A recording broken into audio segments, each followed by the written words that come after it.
Hi everyone, welcome back to my channel. I'm Tiffany Benson, one part of Team Benson, and today we are going to have a garden tour because I've gotten most of everything planted, so let's show it off.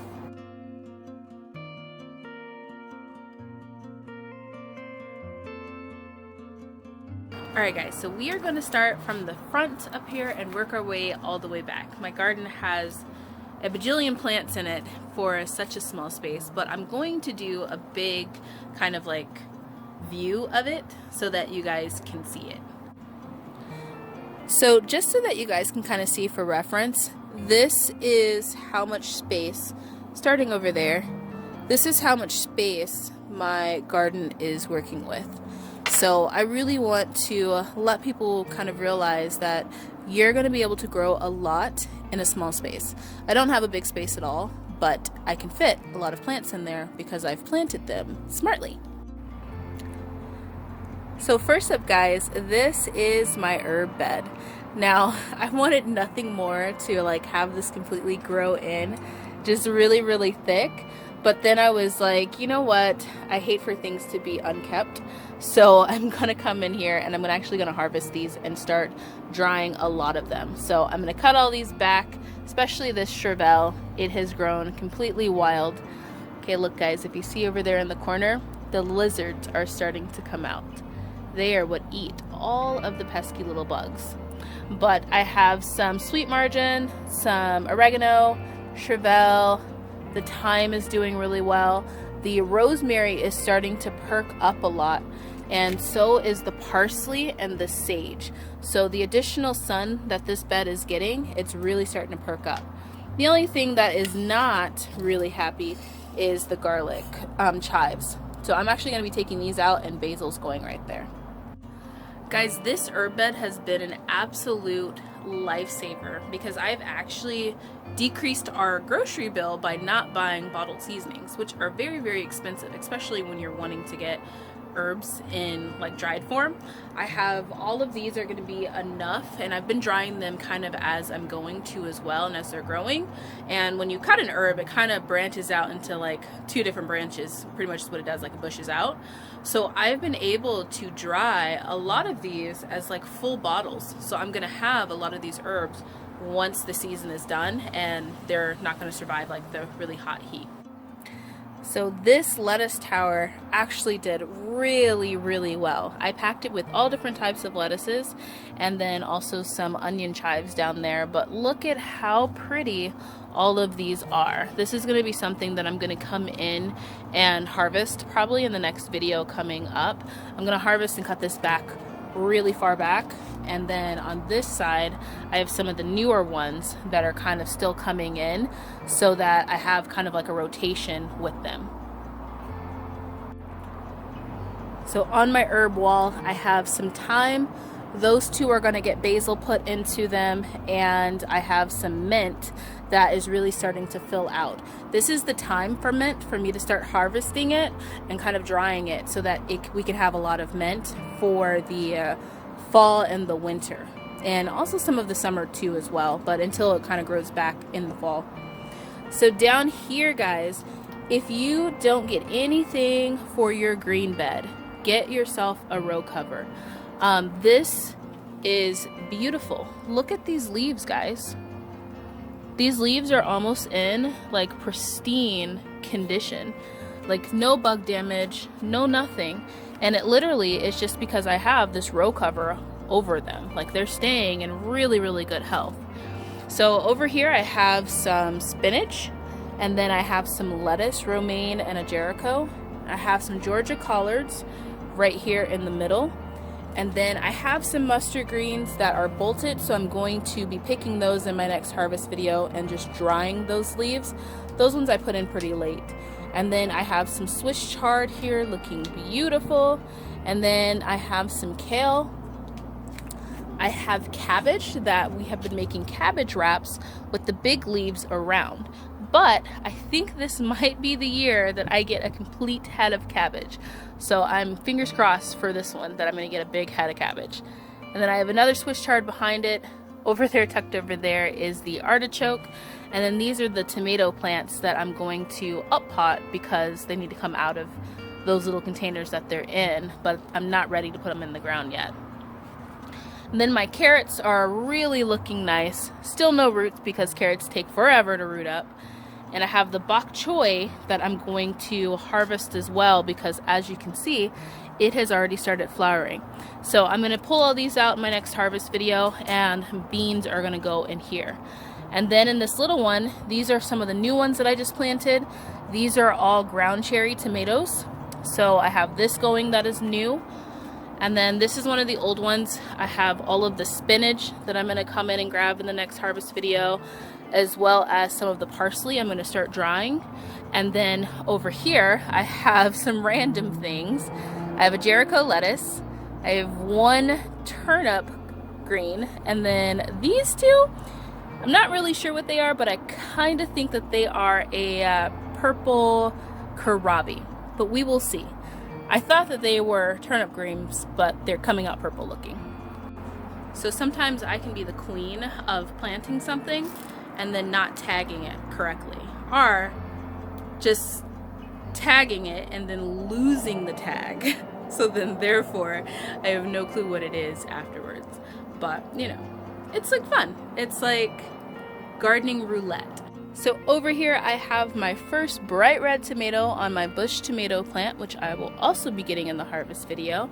I've decided, which this parsley plant has grown back tremendously, but I decided that I'm going to let this one turn red, so it should be done pretty soon, completely red, and then I'm going to dry this one and start with my jalapeno powders. So as the other ones come in, I'm just going to add those to the jalapeno powder mix. And then I have some rosemary and I have some borage. Borage is a medicinal herb that I will be going over later once it starts to flower. So I also have two tomato plants. I have a Bonnie's Original and a Super Sweet 100.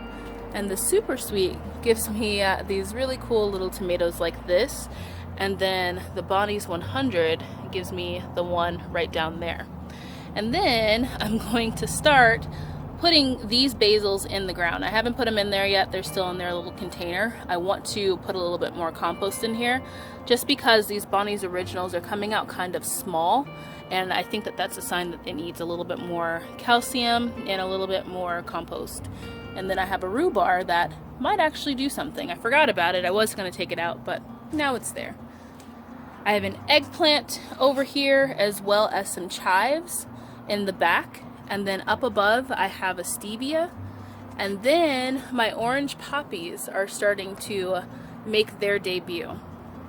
And then right in front here I have my shishito peppers, which are all starting to flower again. So I guess I'm glad I didn't cut them back. I will get another big group of shishitos. As you can see, they're flowering and they're already growing in.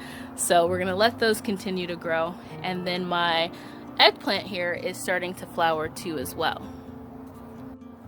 So if you guys remember, I said my old wise tale was that, which is not an old wise tale, it literally is just me making up stuff. But if I pull the first couple of tomatoes that are getting ready to ripe, that I wouldn't have a problem with birds. That red tomato has been over there for now 2 days and no bird has attacked it, and all the red tomatoes over there have not been bothered to as well. So it may not officially be an old wise tale, but eventually it's going to be an old wise tale. So now we're starting to get to my in-ground beds. That was all my patio garden. And we have another shishito plant right here. We finally have some of more parsley that is planted out in the hanging pot. And then we have some basil right in front of it. And then these are Chinese red long noodle beans that are really starting to climb. This one is already all the way up there. So I'm pretty excited for these because they're going to be really pretty, I think, in my garden. And then I have some radishes over here too as well. And then that one is a Brussels sprout that I'm not sure if it's going to make it, but it seems to be doing well, so I'm going to let it continue to go. And then I have some Malabar spinach that I'm going to start harvesting this entire plant so that I can get a new one going. I will have a ton of Malabar seeds that I will be able to add to my Etsy store. So everybody said that I should start an Etsy store. So I'm going to do it with some of the cooler seeds that are in my garden. I'm trying to let some of the dragon-tail radishes go to seeds, and then the Malabar spinach plant, I let that completely go to seed, and I'm drying out all the seeds. I won't have a million of them, but I'll at least have some to where people can order a couple of seeds and grow a couple cool things in their garden. So over here, as you guys can see, it is going all the way up. I have a big boy tomato plant, and then I just put a Prescott tomato. This is a tomato plant that is a native to Arizona, Prescott, Arizona. And I put one of those in, and once I get some more compost, I'm going to be adding another trellis and adding another Prescott one. So those will be more in my garden because they typically do a lot better here in Arizona with the heat. And then I have a radish that I think I'm just going to pull because I want to get a lot more compost put right here in this area because I want to start putting the squash in. And then up here I have some cabbages that I know aren't going to really be able to head up or have the time to head up.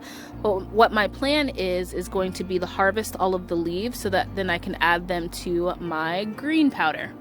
And then up front I have some celery that I think I'm gonna start doing the whole thing where you bundle them together. I think it's called blanching or something like that, but let them grow like that to where it makes the big stalks. I think I'm gonna try that, but we have been pulling some of the celery just for like soups and stews and stuff, and it's pretty good, and it also hasn't bolted yet, so I think I am gonna try that and see kind of if I can make that happen. So celery is something that I don't like store-bought celery. Like, I think store-bought celery is gross, but when you make it home, like when you grow it yourself and it's homegrown celery, it has the most amazing taste to it. Like, it actually tastes like something. Because I think store-bought celery just tastes like water. This does not.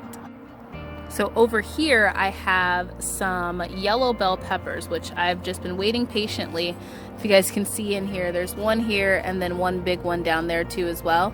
I'm waiting for them to turn yellow. And I think that they're going so slow because I have 2 plants per area. So what I'm gonna do is I'm going to decide which one is better, and I'm going to cut the other plant out so that I can give them more growing space, and hopefully, because as you can see this one's starting to get a bell pepper too, but hopefully that will help it kind of grow a lot faster.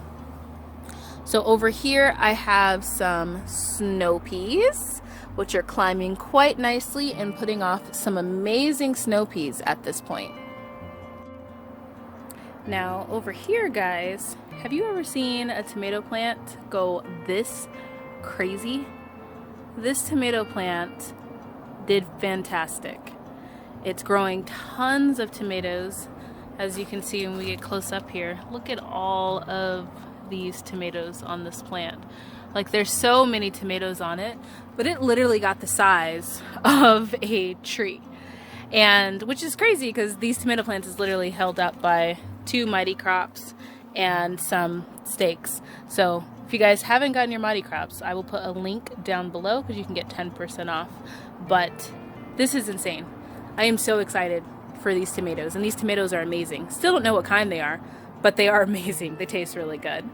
Also over here we have another Malabar spinach, and then we have all of the broccoli, which as you can see, now we're starting to get a lot of little side shoots. And then if you peek in there, then you will see the cilantro in the middle. So we have a new parsley plant that I just planted from our starts, and then we have some more celery here that I'm gonna try kind of grouping together too as well and see if I can get a big stalk. And then these peas over here are the older peas, so there are tons of peas on this plant, and we just keep coming out and grabbing them, and they're kind of like our snack that we have, and eventually we're gonna make another stir fry. So in the middle of the arch and the pea wall, I have some turnips. I was like, what is that? So these are some turnip greens that I'm using the green leaves for our green powder, and then the turnip bottoms I'm just roasting. And then we have the scarlet red runner beans over here. They're still going pretty slow.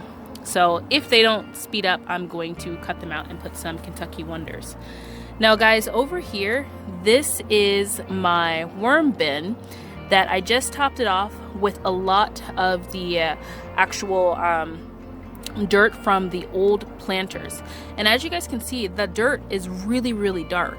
And it's because it had a ton of worms in it. When I tipped that bucket over, there was just worms galore. And every year I take a little bit of this dirt, put it into the into the pots that I'm planting things in, and then they grow more worms, and that soil is really nice and rich. Look, the little lizards over there, like, what is she doing? So for you East Coast people, do you want to know how desert people decide if it's spring or not? We walk outside, and if we see a lizard, it's spring. Alright guys, so this is really starting to chop up to be a really pretty area. We have the strawberries in the back, and then we have some petunias in the front. And the strawberries are really starting to flower, and I'm already starting to get some baby strawberries on here, as you guys can see. So I'm pretty excited about that. I can't wait till they start running over the table. And then we have some lemongrass right below. That's one of our medicinal herbs.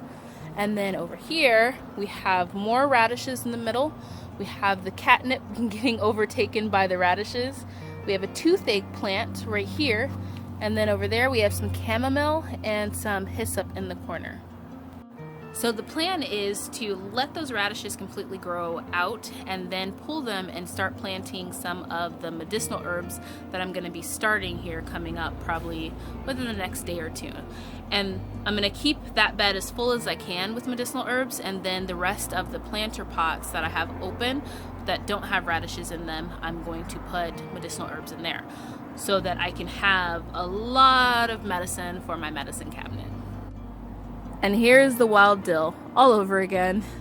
This thing, guys, you cannot keep up with dill plants. Never plant more than 2 because you'll have dill forever. I am starting a cantaloupe to go right here on this side of the arch. And then if you see over here, I have cilantro that I started inside.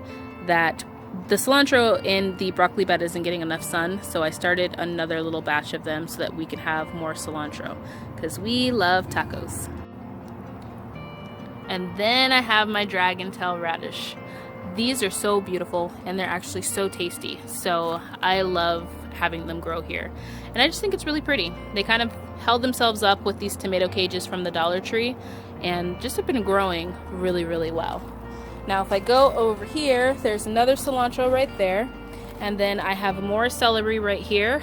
And then I also have another cherry tomato plant. I planted a lot of cherry tomatoes, and as you can see, this one is like a tiny one. I think this one might be another 100 sweets because they're kind of growing the way that the other ones were growing over there.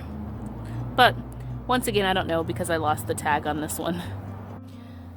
So now this is the pot that I got all of that dirt out of in the worm bin, and now I have more dirt in it, and I have a Cherokee purple tomato in here. So this one should be growing in pretty well, and so far it's doing good. And then over here I have my lemon balm in this one and in this one, and then right here is our newest addition, which is our mulberry tree that needs to go into a pot. Did I need a mulberry tree? Definitely not. But did someone say we have dwarf mulberry trees? Yes. And did I go get it? Yes. So now we have a mulberry tree. So last up on the tour, I have my lime tree, which is starting to grow more leaves. So I'm getting a little bit less worried about it. And below it, I have tons of cabbages and collards and some, I can never say that one, it is radicchiola. Ugh, here's the tag. I tried, fairies, I tried to say it right, but that's it, guys. So that's it. That's the end of the tour. I do have some aloe vera plants, but I already came over here and sat down. And this video is probably already long enough. So the next video I'm going to be doing, guys, is I'm going to harvest a lot of the herbs and dry those, and then I'm going to harvest a lot of the greens and dry those, because I've been adding green powder to our tomato sauces, like our spaghetti sauce and our pizza sauce and different things like that, and it adds such an amazing like texture to it. It doesn't really change the flavor, but the texture makes it a little bit thicker. So it's kind of almost like a thickener, as well as we're getting all of those vitamins in from all of those green vegetables, because it's literally like you can put a whole like 2 tablespoons in of just different types of green leafy vegetables. So that's been really exciting. And then we're going to start summer planting. So I've gotten some more compost that I'm going to fill up some of the spots in the beds. And some of the spots in the beds are going to get seeds. And then I started some seeds on the inside. And then all of my towers, my Dollar Tree towers, are going to get bush beans. I'm going to plant so many bush beans that if there was like a normal garden, I would have a field of bush beans. But instead, they're all going to be in Dollar Tree planters. So until next time, grow yourselves a garden, because even a small space can provide you with tons of food. Bye, guys.